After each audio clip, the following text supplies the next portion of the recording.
अस्सलाम वालेकुम व्यूअर्स, उम्मीद है आप सब खैरियत से होंगे। तो आज के दिन हम जो वीडियो बनाने वाले हैं वो कंस्ट्रक्शन साइट से रिलेटेड वीडियो है।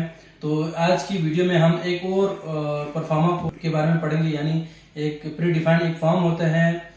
लास्ट टाइम हमने आपको वीडियो अपलोड की थी कि RFI के बारे में, यानी रिक्वेस्ट फॉर इंस्पेक्शन के मतलब आपको एक वीडियो बना के आपको दिखा चुके हैं। आज भी हम जिसके बारे में डिस्कस करने वाले वो भी RFI ही है, लेकिन ये RFI उस RFI से डिफरेंट है। यानी आज का जो RFI का मतलब है रिक्वेस्ट फॉर इंफॉर्मेशन है। एक ये प्री डिफाइंड फॉर्म है, ये भी एक फॉर्म होता है। इसको कंस्ट्रक्टर जनरेट करता है और ताकि वो कंसल्टेंट से रहनुमाई हासिल करने के लिए एक फॉर्म जनरेट करके लाते हैं। तो उसका मकसद आपको बताते हैं कि रिक्वेस्ट फॉर इंफॉर्मेशन, यानी कंस्ट्रक्टर को ड्यूरिंग एग्जीक्यूशन ऑफ वर्क, उसको जो साइट पे या ड्राइंग में कहीं में भी कोई मसला आता है, प्रॉब्लम आता है, तो वो अपने कंसल्टेंट से वो एक रिटन फॉर्म में क्यूरी लेकर आता है कि फलान जगह पे ड्राइंग में ये चीज़ है, BOQ में ये, मतलब कहीं पे कंफ्यूजन हो तो वो जो है क्यूरी पेश करता है कंसल्टेंट के पास कि ताकि वो जो है उसमें मुश्किल पेश आई है उसको हल करने के लिए, यानी उसमें डिसीजन लेने के लिए वो कंसल्टेंट को एक फॉर्म जनरेट करके लाते हैं। फिर वो कंसल्टेंट के पास आके फिर कंसल्टेंट उस चीज़ को क्यूरी को जो है देखता है कि आया वो स्ट्रक्चरल है, आर्किटेक्चरल है, मैकेनिकल है, इलेक्ट्रिकल है, जो भी है इससे रिलेटेड है। उसके एक्सपर्ट्स बैठेंगे, डिजाइनर, फिर वो उस चीज़ को बताएंगे कि भाई ये चीज़ ऐसा है, ऐसा नहीं है। तो वो डिसीजन के लिए इस फॉर्म को जनरेट किया जाता है। तो देखते हैं। तो ये RFI बोलते हैं। RFI जिस तरह चेक रिक्वेस्ट में वहाँ पे नंबर्स होते हैं, इसमें भी एक नंबर्स होते हैं अब तक कितने जनरेट हुए। तो लेट से ये इस सीज़न पे हमने तीसरा ये RFI आ रहा है। तो इसी तरह अब आप यहाँ देख रहे हैं कि ये प्रोजेक्ट का नाम ऊपर आ गया। डिसिप्लिन में आप कह रहे हैं कि ये जो आपको इशू जिसके बारे में आप अपने कंसल्टेंट से या डिज़ाइनर से जो इसके बारे में क्यूरी पेश कर रहे हैं वो किस से रिलेटेड है? आया आर्किटेक्चरल कोई प्रॉब्लम है या स्ट्रक्चरल है, इलेक्ट्रिकल से रिलेटेड है, मैकेनिकल से रिलेटेड है या कोई और चीज़ है? तो यहाँ पे इसने स्टैटिक बनाया हुआ है, आपको दिख रहा है।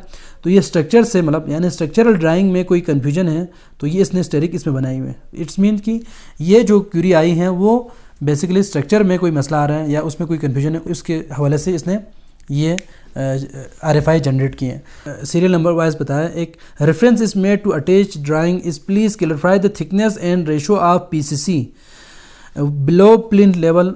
Also please show the height between the plinth level and FFL in the attach drawing. FFL floor finish level. कह रहे हैं इसको कन्फ्यूजन कहाँ आ रही है? इसको PCC में कन्फ्यूजन आ रही है। PCC एक ड्राइंग में उसने शो की हुई है प्लिंथ बीम के नीचे, बिलो प्लिंथ बीम। अब उसकी जो है हाइट नहीं पता, कितनी थिकनेस क्या रखनी है फ्लोर फिनिश। तो ये इस चीज़ को वाज़ी करने के लिए एक पॉइंट तो ये होगी।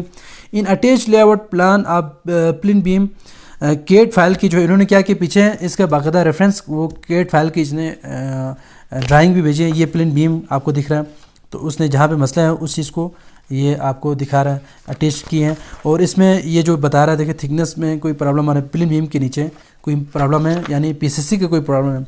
तो in attach layout plan plinth beam the block masonry above external wall is showing इतना, यानी इसकी ब्लॉक मसोनरी की कोई थिकनेस एक जगह पे ये दिख रहा है आउटर। तो इस तरह से एक यानी कन्फ्यूजन है, तो एक वॉल के हवाले से भी वो दूर करना चाह रहा है। तीसरा क्या करें? In the attach layout plan of plinth beam get, इसकी फाइल उसमें लगाई हुई है। There is showing some internal block masonry just about the expansion drawing. अब इसमें सबसे बड़ा ब्लंडर ड्राइंग में हो सकती है, गेट ऑपरेटर ने कोई मसला क्यों कह रहा है कि एक्सपेंशन जॉइंट यहाँ पे प्रोवाइड की, उसके अबव, उसके ऊपर ही ब्लॉक मसोनरी ड्राइंग में शो हो रही है। तो ये तो मुमकिन नहीं है, एक्सपेंशन जॉइंट पे आपने कोई कंस्ट्रक्शन नहीं करनी होती। तो ये कह रहा है कि the same has been shown in first floor second floor onward, यानी ये फर्स्ट सेकेंड थर्ड फ्लोर सारे फ्लोर में जो है ये एक्सपेंशन जॉइंट जहाँ आ रहा है वहाँ पे ब्लॉक मशीनरी शो किए हैं। तो जो कि मुमकिन, यानी एक तरह से गलती हो सकती है, यानी एक्सपेंशन जॉइंट पे कि ये ब्लॉक मशीनरी मुमकिन नहीं है। तो इस चीज़ को ये क्या वाकई में ऐसा ही है या क्या है, इस चीज़ के लिए please clarify it as well. तो ये क्या मांग रहे हैं, उसकी भी क्लैरिफिकेशन मांग रही है। इसी तरह विट ऑफ ब्लॉक मशीनरी के बारे में, ब्लॉक मशीनरी की विट कहीं पे कुछ और शो कर रही जो कि उनके स्टैंडर्ड साइज से डिफरेंट। तो 13.5 इंच का कोई ब्लॉक शो कर रहा है, जबकि यहाँ पे जो हमारी चल रही 12 फीट यानी 12 इंच की जो ब्लॉक है, यानी इसकी लेंथ वो चल रही है। तो इसमें जो साइज़ डिफरेंट दिख रहा है ड्राइंग में शो की हुई है।